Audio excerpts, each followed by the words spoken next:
G'day, my name's Steve and I'm the head bird keeper here at On the Perch. I'm also lucky enough to be the founder of On the Perch. It is a privately run, family operated business. Primary objective here is to promote avian conservation and education. And with that comes some of the work we're doing with some of our endangered species. Currently we have nearly 100 species of bird on exhibit at On the Perch. About 20 species are endangered species, and some of our work to date has included breeding of the bushstone curlew, which is now an endangered species in every Australian state and territory except Queensland and Northern Territory. And we're also working on some others, like both of these species here. The little purple crowned lorikeet is also a threatened species in New South Wales, and so is the regent parrot, this guy. As you could probably imagine, I've always been a bird keeper. I think probably every bird keeper has had some glimmer of a dream at some point in their life that they'd like to open their aviaries to the public.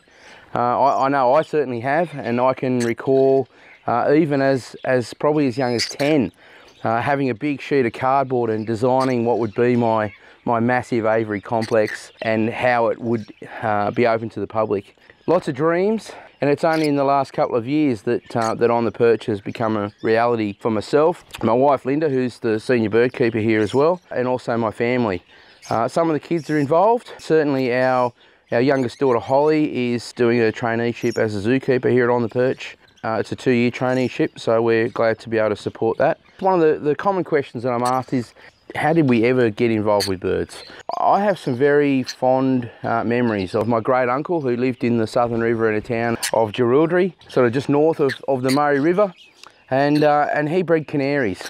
And I can remember as probably a 5 or 6 year old sitting down with him, watching his canaries, sitting on a milk crate in the aviary, and just enjoying the birds doing what they did. And I think that's my earliest memory of my enthusiasm with birds, my interest. I can recall when I was about 8, we grew up in what was Western Sydney at that stage, but it certainly isn't now. It's more like central Sydney. We had a cubby house, and I managed to convince my mum and dad that converting the cubby house to a bird aviary was the best thing. I still recall my sister voicing her displeasure about that idea. But nonetheless, we got there, and my first aviary was probably about 3 metres by 3 metres, so about 10 foot by 10 foot, about 6 foot tall, so about 1.8 metres tall.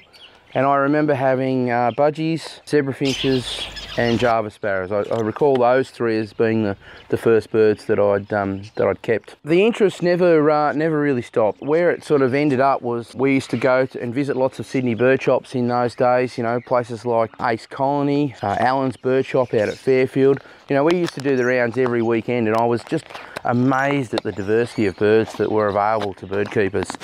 And I always said to myself then that, you know, I can't wait till the day that I can buy some of these birds and have them in my own aviaries. And it wasn't till I moved to the Central Tablelands at the end of year 6 that bird keeping really took off for me. I've always had an interest in finches, and growing up there as a teenager really cemented that interest, because we used to have lots of wild finches. We had diamond firetails, plum-headed finches on occasions, double bars, and red-brow finches. So my finch interest was high, and they really dominated my interest over the next sort of 5 to 10 years, to the point where I had bred all but 2 species of Australian grass finch by my mid-teens. So the 2 that still elude me today, red-eared firetail and beautiful firetail. I'm hoping to make amends on those in a couple of years. They still do elude me.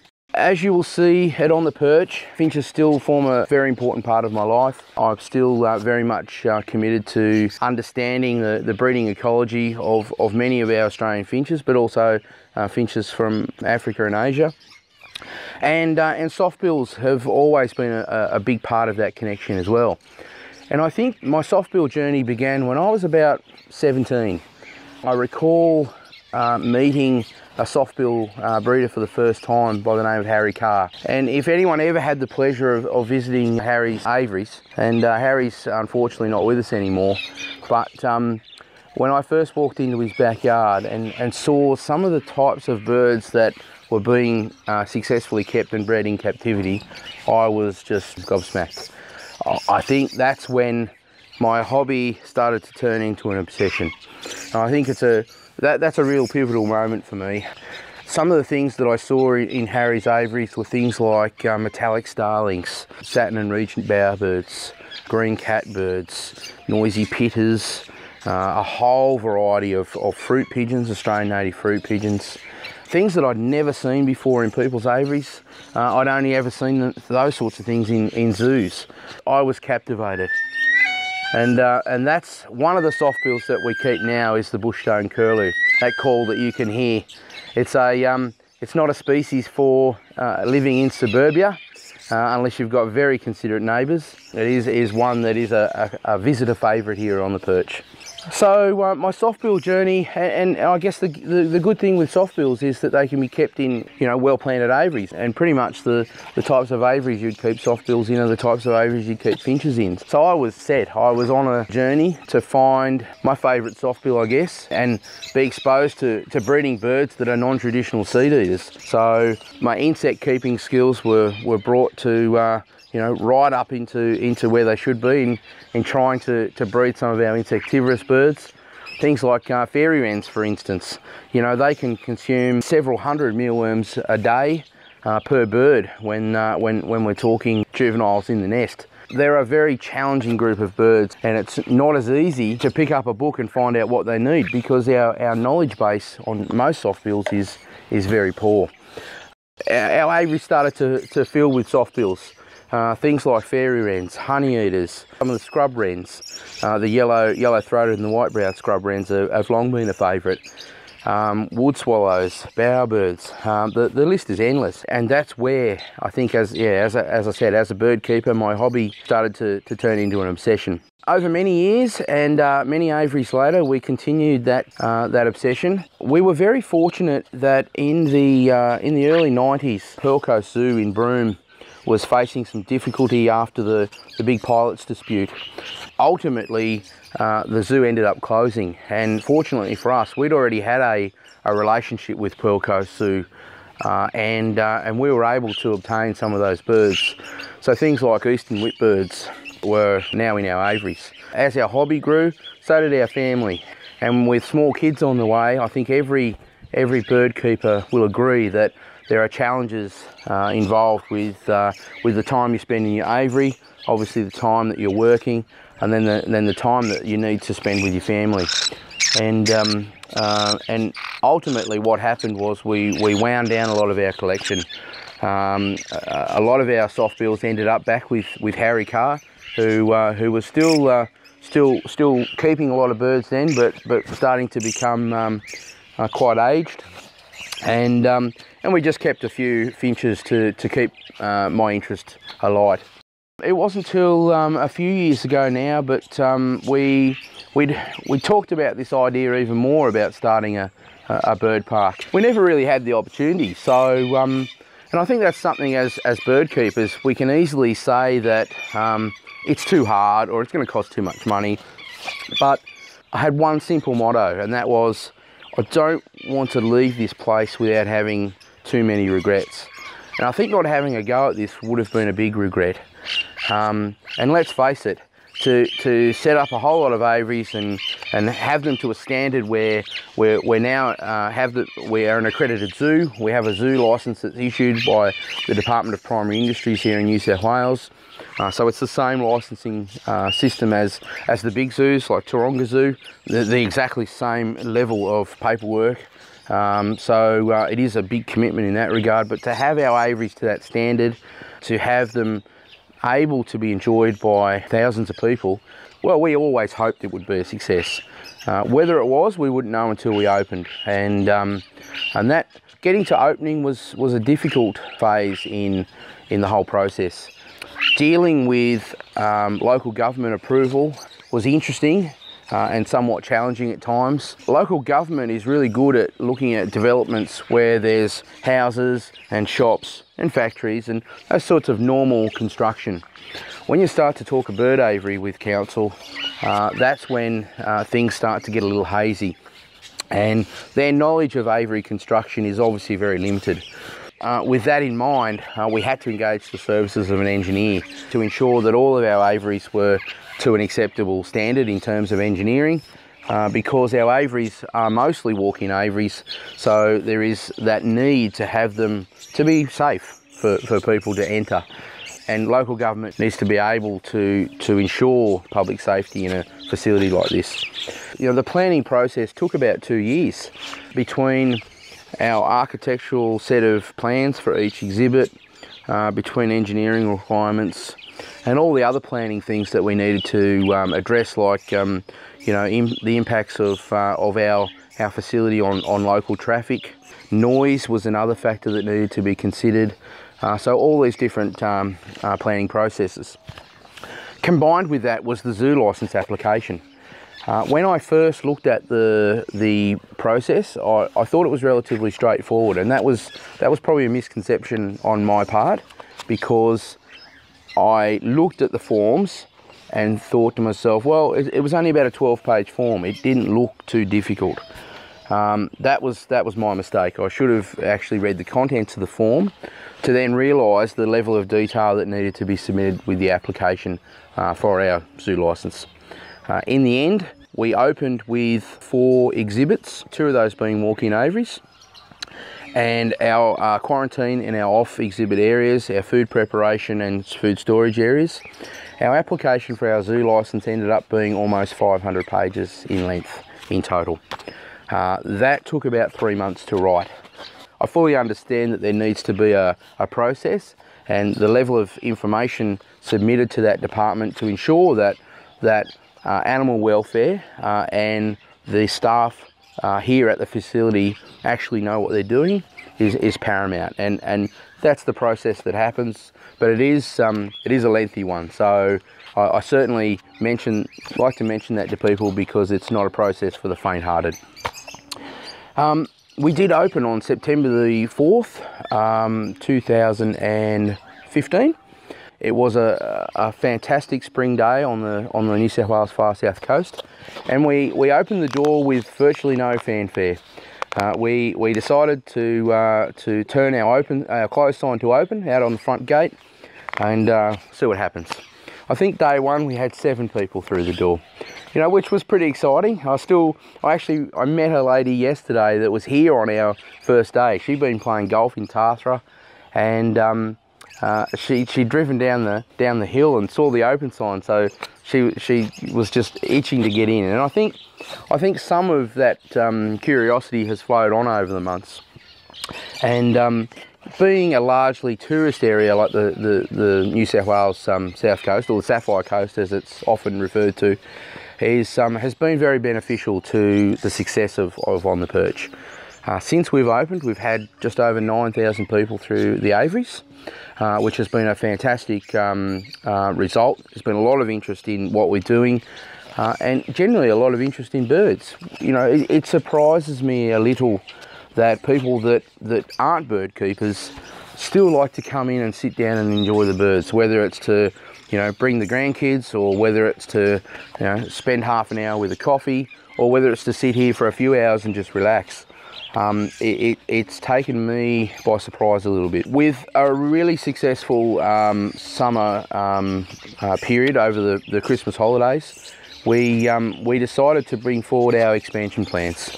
One of those expansion plans was our Temperate Australia exhibit, which is the one, not that I'm standing in now, but directly behind us.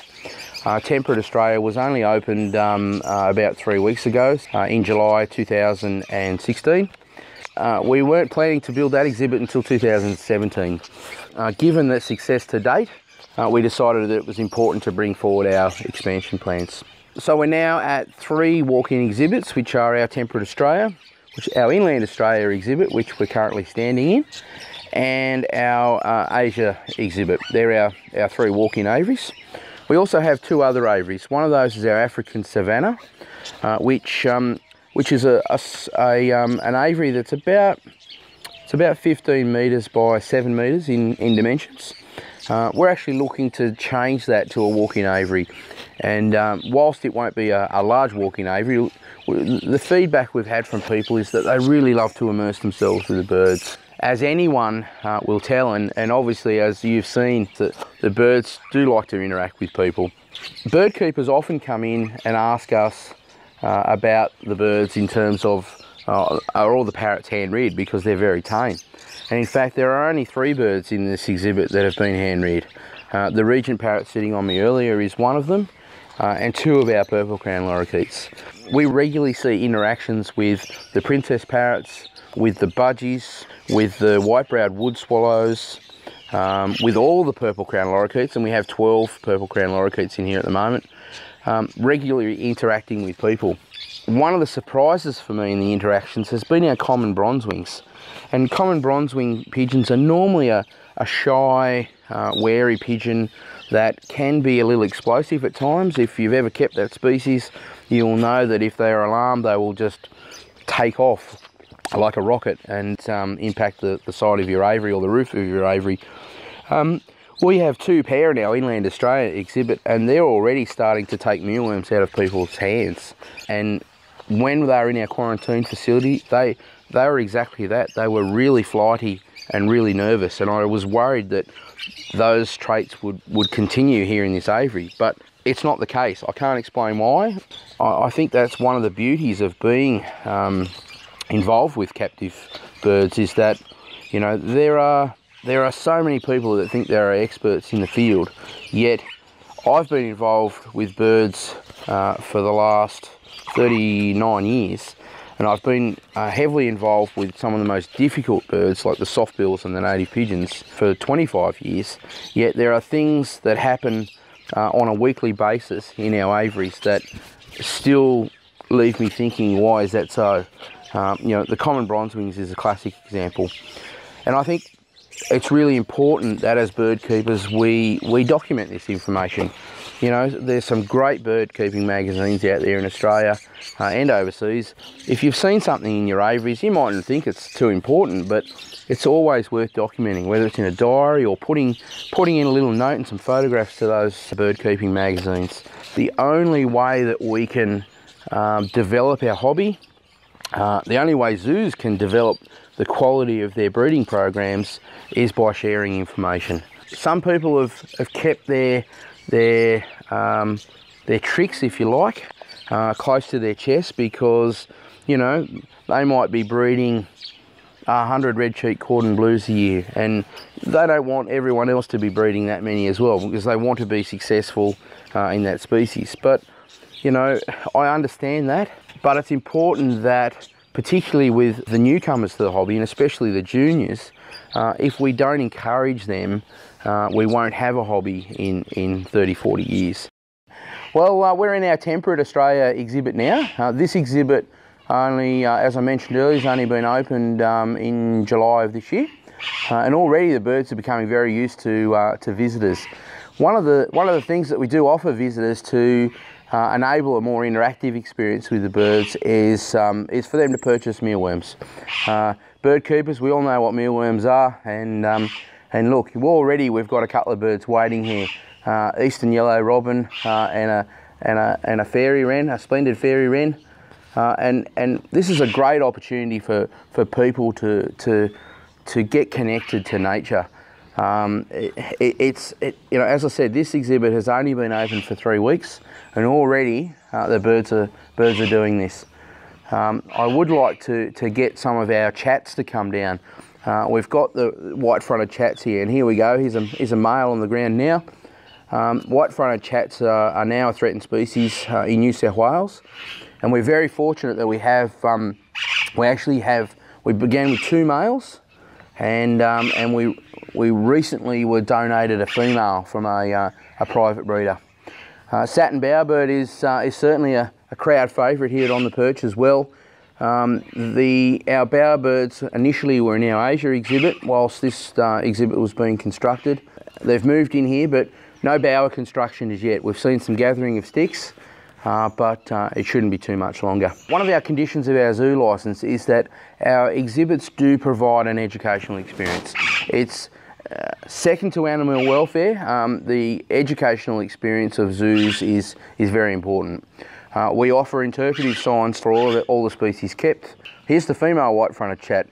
She's much less defined in her markings compared to the male, but you'll note that they actually walk everywhere. It's not a common trait for small birds to actually put one foot in front of the other. Most smaller birds will hop around. So yeah, the educational experience. We do have the interpretive signs, as you would be familiar with at any of the major zoos in Australia. One other way that we also provide the opportunity is we have daily keeper talks. We offer 2 talks a day, one at 11 AM and one at 1 PM. And those talks generally showcase one of the species here at On the Perch, an important event that's going on, such as the Threatened Species Week promotion that we're involved with. We may have a significant breeding that we want to highlight, or it may be as simple as come and check out some of the baby birds, and that's always a popular talk for some of our younger visitors. To see some baby budgerigars in a nest or some baby purple crown lorikeets is always a thrill. It is just another way that we engage with our visitors.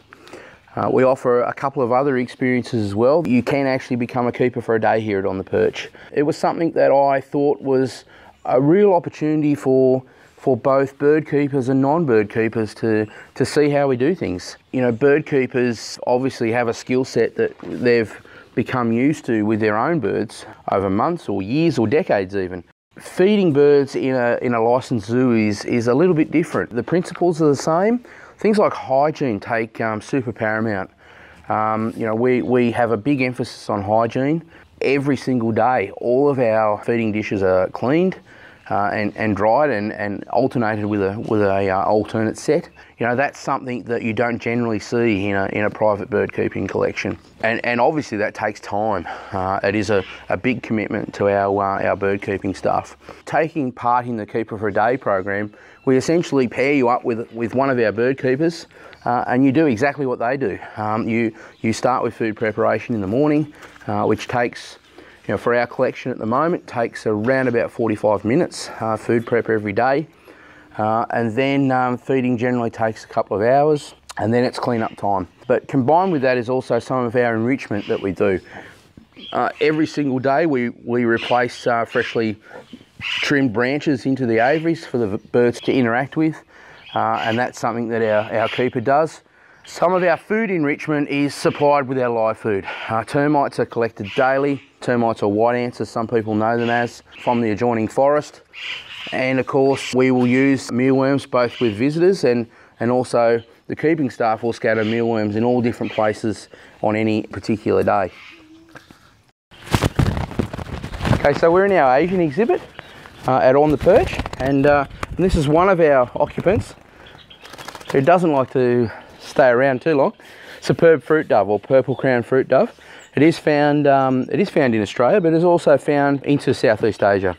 And it is one of many species in this exhibit that also occurs in Australia. On the Perch is located on the New South Wales far south coast, just north of the coastal town of Merimbula and just east of the famous town of Bega, which obviously is famous for Bega cheese. We have a great climate here on the Sapphire coast. It is a very temperate climate. Our summers don't get too warm. Our winters don't get too cold. So we have some stability, and I think that certainly helps us with maintaining our population of birds. Already we're filming this on a July day, and the sun's out and we're expected to be 20 degrees today. So you can find On the Perch at 343 Tathra Road, Tathra. Tathra is a fantastic seaside village of about 1,500 people. So at On the Perch we have almost 100 species of bird and almost 500 birds in total. So there's plenty to see, and lots of things for the bird keeper or the non-bird keeper to enjoy. The experience Takes around about half an hour to an hour, depending on your interest. We obviously have some people that spend a lot more time here. Some bird keepers that have spent some time here on the perch will arrive here at 10 AM on our opening time, and we'll be having to push them out the door at 3 PM when we close. So it really does depend what you personally get out of the experience as to how long you're gonna visit for. But allow for an hour or two if you have some interest in birds.